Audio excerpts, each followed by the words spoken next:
नमस्कार साथियों। आज मैं आपके बीच एक नया वीडियो लेकर उपस्थित हूँ। और ये जो वीडियो है इंडस वैली सिविलाइजेशन पे, जिसे हम सिंधु घाटी सभ्यता के नाम से जानते हैं। और साथियों, मैं सबसे पहले आपको ये बता दूं कि ये जो वीडियो है इसको मैं आपको वो जो स्लाइड आप देख पाएंगे स्क्रीन पर, उसमें कुछ चीजें ऐसी हैं जिसको मैं नहीं लेकर आ पाया हूँ, लेकिन लगातार जब आप स्लाइड देखते रहेंगे उस समय मैं आपको महत्वपूर्ण तथ्य बताते रहूंगा। तो मेरा आपसे निवेदन ये है कि जो चीजें इसमें मेंशन नहीं है उसे आप, जब मैं बोल रहा हूं, उसे आप नोट कर लें, क्योंकि कुछ महत्वपूर्ण तथ्य हैं जिसको कि मैं स्क्रीन पर आप शो नहीं होगा। तो प्रयास ये करें कि मैं अपनी तरफ से प्रयास करूंगा कि मैं वो सारे तथ्य जो इस स्क्रीन पे नहीं आ रहे हैं उनको मैं बताऊंगा।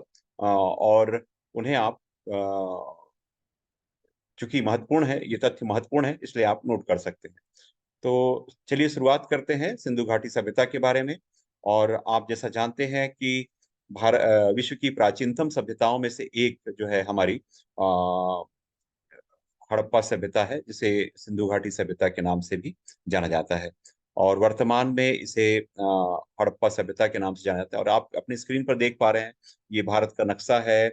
और ये एक प्रकार से उस समय का नक्शा है जिसमें कि पाकिस्तान का बहुत बड़ा हिस्सा हम देख पा रहे हैं। और पूरी ये जो सभ्यता है 12,99,600 स्क्वायर मील में फैली हुई, यानी कि कह सकते हैं लगभग 13 लाख वर्ग मील क्षेत्र में ये सभ्यता फैली हुई है। और इस सभ्यता की बारे में सबसे पहली जो जानकारी हमको मिलती है वो है चार्ल्स मैशन के द्वारा 1826 में। तो इसको नोट कर सकते हैं, चार्ल्स चार्ल्स मैशन 1826 में सबसे पहली जानकारी मिलती है। और चार्ल्स मैशन ने सबसे पहले ये देखा था, उन्हें ये अनुमान लगा था कि यहाँ कोई ना कोई एक पुरानी सभ्यता है। हालांकि उस समय की तत्कालीन ब्रिटिश सरकार ने इस पर ध्यान नहीं दिया, और इसके बारे में ज्यादा जानकारी लोगों को नहीं मालूम है। दोबारा जब इसके बारे में चर्चा हुई 1856 में, जब रेलवे लाइन बिछाई जा रही थी पाकिस्तान वाले हिस्से में, लाहौर वाले क्षेत्र में, तो रेलवे लाइन बिछाने के दौरान कुछ ईंटें मिली, और उन ईंटों को देखकर ये अनुमान लगाया गया कि जरूर यहाँ पर कोई ना कोई प्राचीन सभ्यता होगी। लेकिन उसके बावजूद भी इस सभ्यता के बारे में और अधिक जानकारी नहीं मिल पाई। बाद में चलकर 20वीं शताब्दी के प्रथम दूसरे दशक में सर जॉन मार्शल जब आर्कियोलॉजिकल सर्वे ऑफ इंडिया के डायरेक्टर जनरल बने, तो उनके प्रयासों से 1921 में दयाराम साहनी के नेतृत्व में हड़प्पा की खोज हुई, और 1922 में मोहनजोदड़ो की खोज हुई। तो इस तरीके से हमको लगभग आज से कह सकते हैं हमारी 5,000 साल पुरानी सभ्यता का पता चलता है। और सिंधु घाटी सभ्यता जैसे आज देखें तो वर्तमान भारत के उत्तर पश्चिमी भाग, यानी कि पाकिस्तान वाला हिस्सा, अफगानिस्तान का पूर्वी हिस्सा, और भारत का एक बहुत बड़ा हिस्सा इसमें मौजूद था। और दूसरी बात, इंडस वैली सिविलाइजेशन या हड़प्पन सिविलाइजेशन को हम पहली शहरी सभ्यता मानते हैं।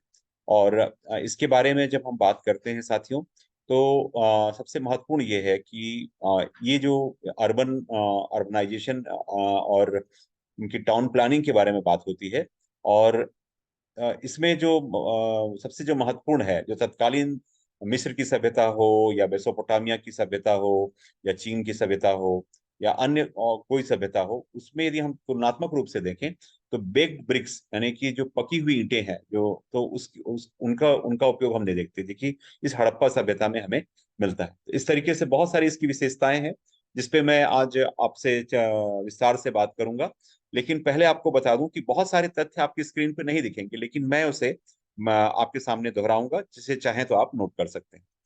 और मैं जैसा जैसा मैंने बताया कि हड़प्पा की सभ्यता या सिंधु घाटी की सभ्यता मेसोपोटामिया, प्राचीन चीन और मिस्र की सभ्यता के समान ही प्राचीनतम सभ्यताओं में से एक है। और ये तमाम उन सभ्यताओं के साथ एक चीज कॉमन है, वो ये है कि ये सारी सभ्यताएं किसी न किसी नदी के किनारे है। चाहे मेसोपोटामिया सभ्यता की बात करें तो वो दजला और फरात नदियां, यानी कि टिग्रिश और यूफ्रेटस के किनारे बसी हुई सभ्यता है। चीन जो है हुआंग हो, जिसे पीली नदी भी कहा जाता है, के किनारे बसी हुई है। इसी प्रकार से मिस्र की सभ्यता जो है नील नदी के किनारे। इस तरीके से जितनी भी तमाम प्राचीन सभ्यताओं को हम देखते हैं तो वो देखते हैं नदी के किनारे है। हालांकि सिंधु घाटी सभ्यता के बारे में आपको बता दूं कि शुरुआती जब खोज हुए तो वो उनके उस समय जो शहर शहर मिले या जो स्थान जो खुदाई पर स्थान मिले वो सिंधु घाटी नदी और उसके सब्सिडरी जो थी जिसकी उप नदियां थी उन उसके आसपास ही मिली थी। लेकिन बाद में जब भारत आजाद हुआ और आजादी के बाद जब हम खुदाई और एक्सकवेशन हुआ तो हमें पता चला कि लोथल में, कालीबंगा में, आलमगीरपुर यूपी तक, मतलब इसका विस्तार बहुत बड़ा था। महाराष्ट्र से लेके उत्तर प्रदेश से लेके जम्मू कश्मीर तक इसका फैलाव था। तो इसकी आज हम कहें तो आजादी के बाद और लगभग 1,000 स्थलों की खुदाई हो चुकी है और इस प्रकार से एक बृहद सभ्यता के बारे में जानकारी हमें मिलती है। अब हम बात करते हैं इस सभ्यता की क्रोनोलॉजी के बारे में, प्रोडाइजेशन के बारे में। तो हड़प्पा के बारे में हम बात करें तो 7,000 से लगभग 5,500 साल तक का जो समय है, ईसा पूर्व का जो समय है, उसको प्री हड़प्पा कहते हैं। अर्ली हड़प्पा हम कहते हैं 5500 बीसी से लेके 2800 बीसी तक, और मेच्योर हड़प्पा जिसको कहा गया है 2800 बीसी से लेके 1900 1900 बीसी तक, और लेट हड़प्पा 1900 से लेके 1500 बीसी तक, और पोस्ट हड़प्पा का जो टाइम है वो 1500 से लेके 600 ईसा पूर्व तक। इस तरीके से हड़प्पा सभ्यता क्या ये 5 चरण पर हम पर ये विकास देखते हैं। लेकिन महत्वपूर्ण रूप से जो नगरीय सभ्यता है वो हम देखें तो वो 2800 से लेके 1900 तक के बीच में का काल है।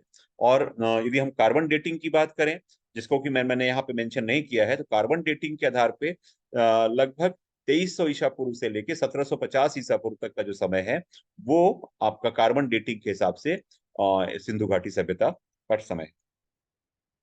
ये आप देख पा रहे हैं नक्शे के माध्यम से अपने स्क्रीन पर।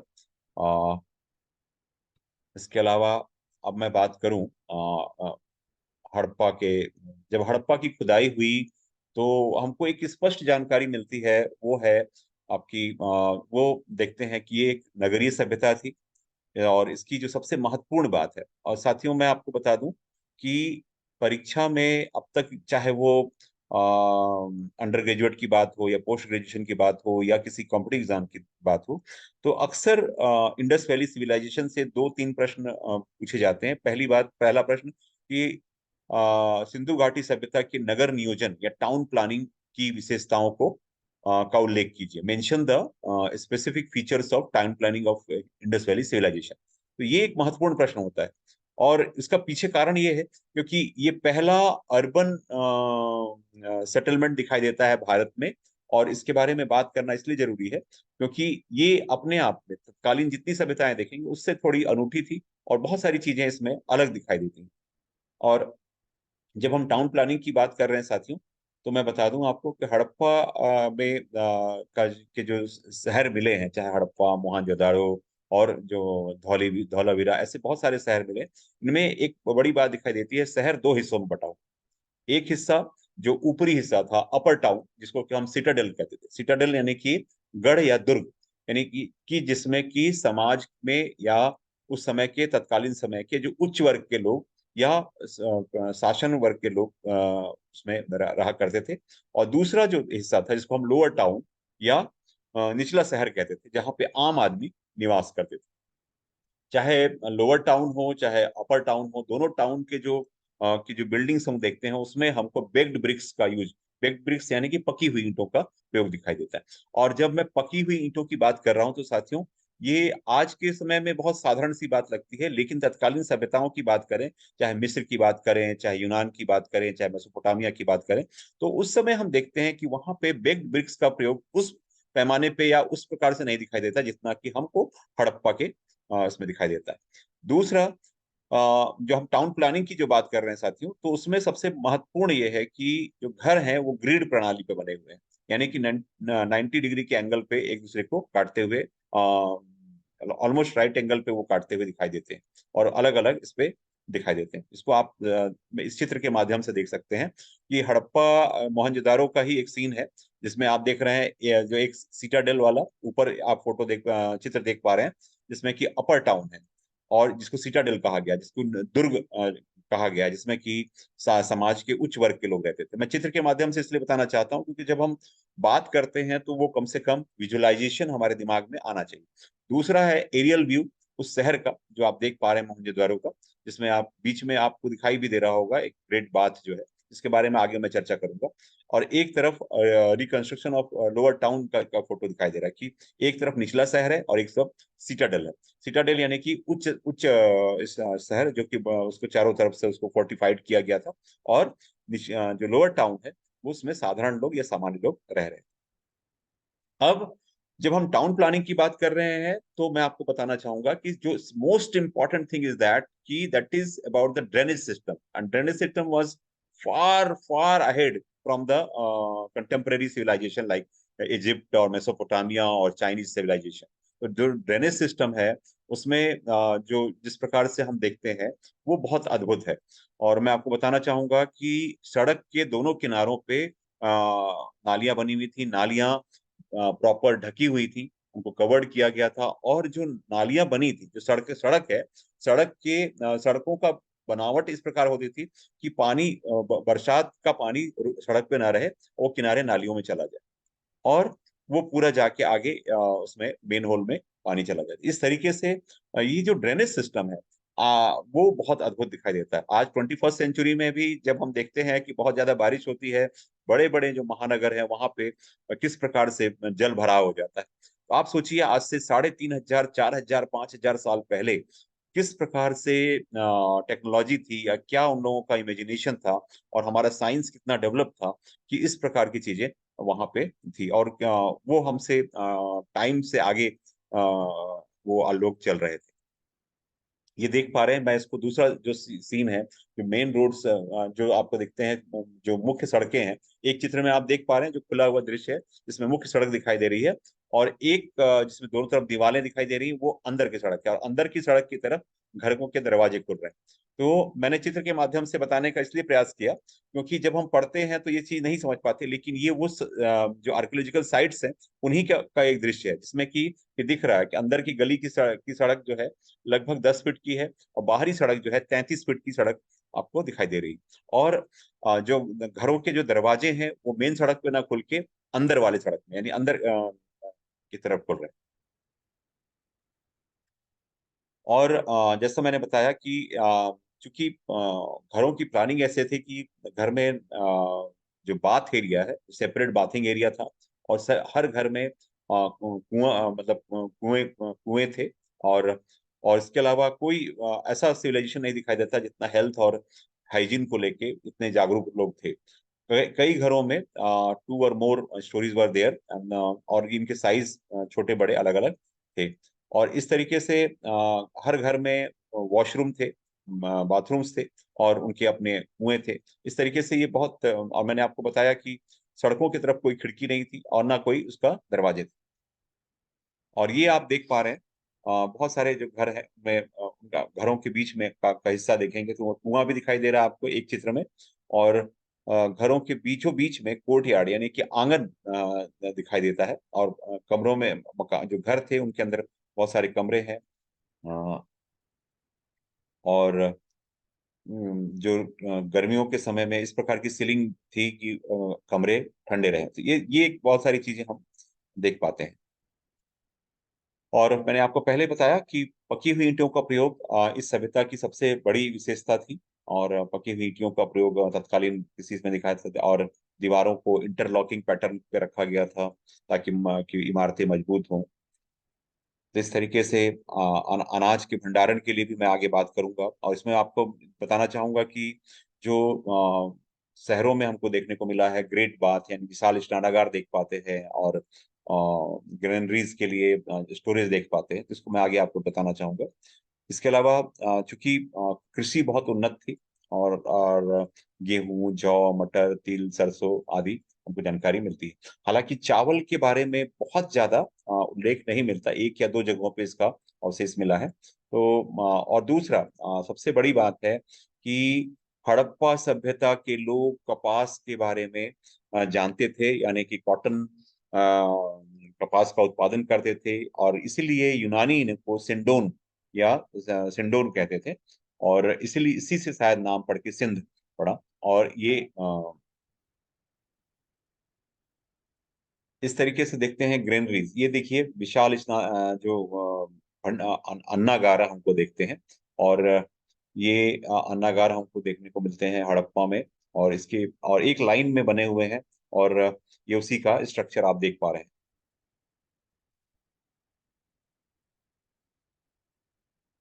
और लकड़ी का हल से जुताई होती थी। और मैं आपको बता चुका हूँ कि चूंकि हड़प्पा सभ्यता में खेती बहुत उन्नत अवस्था में थी। और इस तरीके से और यहाँ के जो लोग थे मांसाहारी और शाकाहारी दोनों प्रकार के लोग थे। दूध दही इस प्रकार की चीजों का ये था। और मांसाहार और शाकाहार दोनों का हम संगम देखते हैं। और ये आपको मैंने बताया था चूंकि ग्रेट बाथ के बारे में बात होती है, यानी कि विशाल स्नानागार की बात। इसको आप देख पा रहे दो चित्रों के माध्यम से। और इसमें आप देख पा रहे हैं दोनों तरफ सीढ़ियां बनी हुई है उस स्नानागार में जाने के लिए। और किनारे में चेंजिंग रूम भी दिखाई देता है। तो एक आधुनिक स्विमिंग पूल का दृश्य हमें लगता है। और आप सोचिए कि कितना अद्भुत आर्किटेक्चर है। और क्या इमेजिनेशन और क्या टेक्नोलॉजी यूज की गई होगी और इस तरीके से बनाया गया था। और ये देखिए ये वाटर रिजर्वायर है, यानी कि जल संरक्षण के लिए। ये धौलावीरा धौलावीरा गुजरात में है। और one of the largest site in India Dholavira. और धौलावीरा शहर के बारे में आपको मैं बताऊं कि धौलावीरा जो है तीन हिस्सों में बटा हुआ है। धौलावीरा जो शहर है तीन हिस्सों में बटा हुआ, जैसा कि हम जनरली देखते हैं सिटाडल और लोअर टाउन और अपर टाउन के, यहाँ पे तीन हिस्सों में ये शहर दिखाई देता है। उसी में एक ये वाटर रिजर्वायर की पानी के संरक्षण के लिए एक प्रकार से बावड़ी या इसको इस प्रकार से बनाया गया है एक दृश्य। ये जो इसमें हम देखते हैं कि हड़प्पा सभ्यता के लोग आर्ट एंड क्राफ्ट के बहुत उनका उनका डेवलप था। और उस तरीके से यहाँ पे जो आभूषण और हर जो ये लोअर टाउन में हम देख पाते हैं बहुत सारे ऐसे क्राफ्ट क्वार्टर्स देखते हैं जो लोग यहाँ पे बनाते हैं, एक प्रकार से फैक्ट्री के रूप में कह सकते हैं या स्मॉल स्केल इंडस्ट्रीज के रूप में। ये लोग उन चीजों को आभूषणों को पत्थरों को और अलग अलग प्रकार के पत्थर के मोती और अलग अलग आभूषण तैयार करते थे।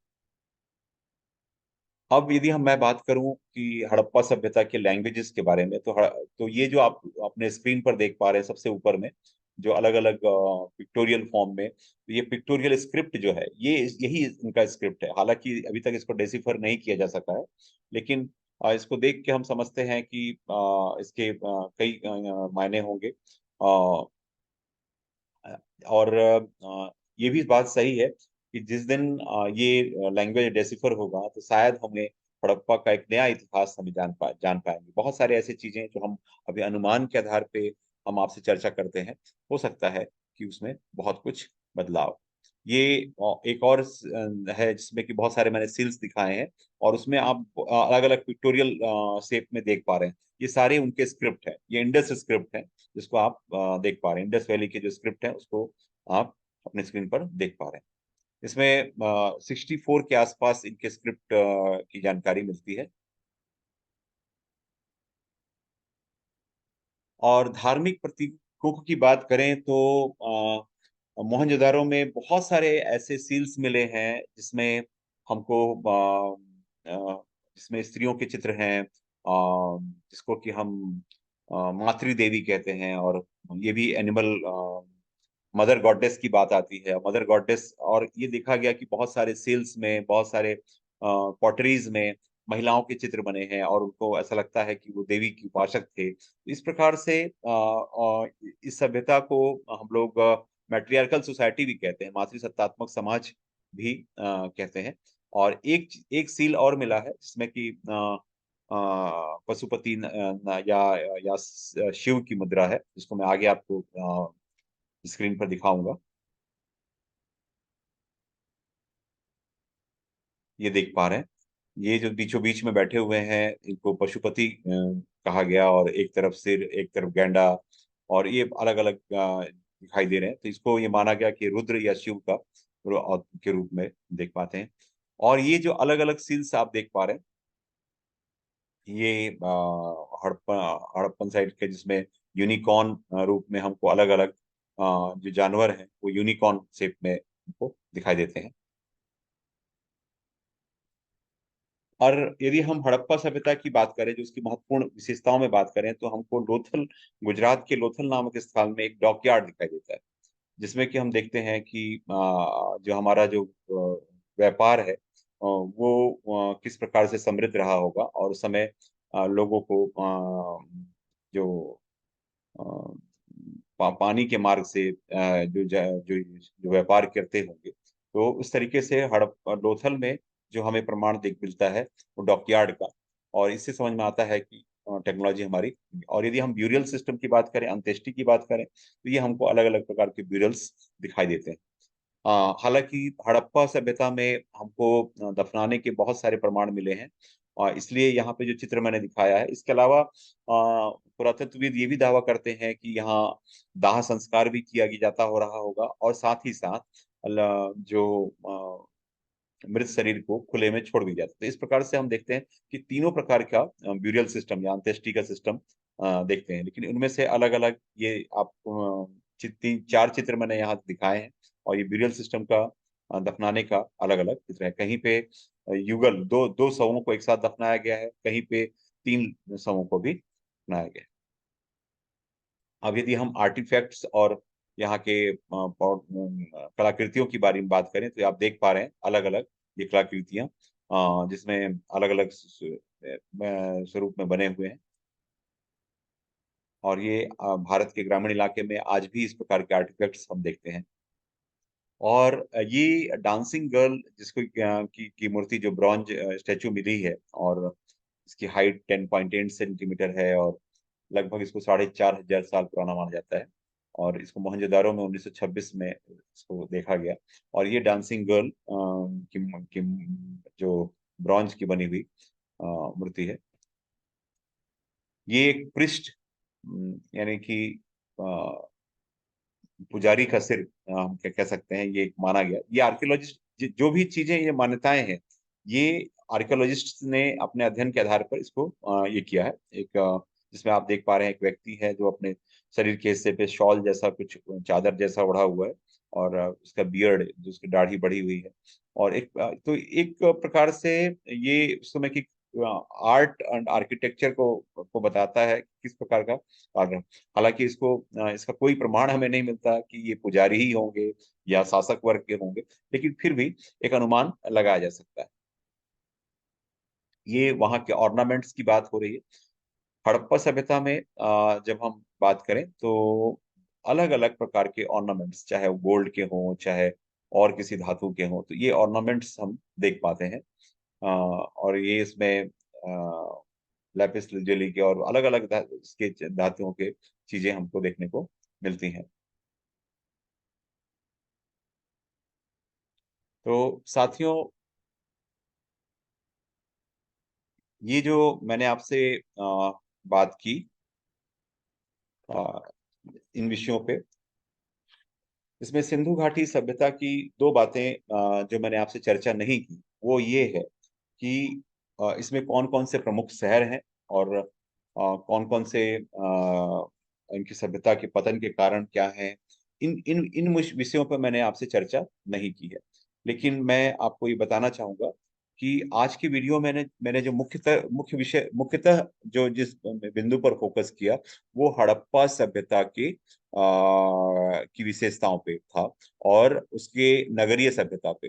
दूसरी बात, यदि हम बात करें, तो जो एक दो चीजें छूट गई हैं, ये लोग नापतौल से भी वाकिफ थे। इनकी जो 16 और 16 के मल्टीपल्स में ये नापतौल की चीजों के बारे में जानते थे।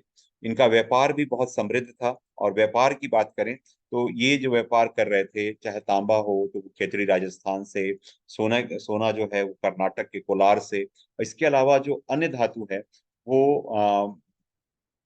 अलग क्षेत्रों से ये अपना कर रहे थे। जैसे टीन है, टीन अफगानिस्तान और ईरान के क्षेत्र से मंगा रहे थे, और तांबा जो है खेतड़ी राजस्थान से और बलूचिस्तान से, चांदी भी ईरान और अफगानिस्तान से कर रहे थे, सोना जो है दक्षिण भारत के मैंने बताया कोलार से, और दूसरा आपका अफगानिस्तान से।